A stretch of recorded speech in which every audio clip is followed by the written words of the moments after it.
ganda ng flowers ng okra guys. Oh. Namumulaklak na siya dahil ang dami niya ng bunga. Namumunga na rin siya. Ayan. Nakakagulay na kami nito ng maraming beses. Ang ganda ng tubo ng okra.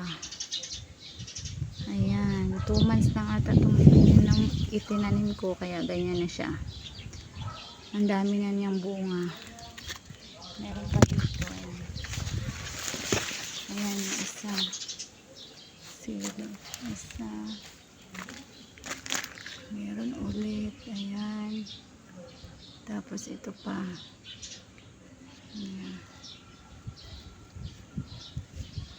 Ayan, madaming punong okra to guys.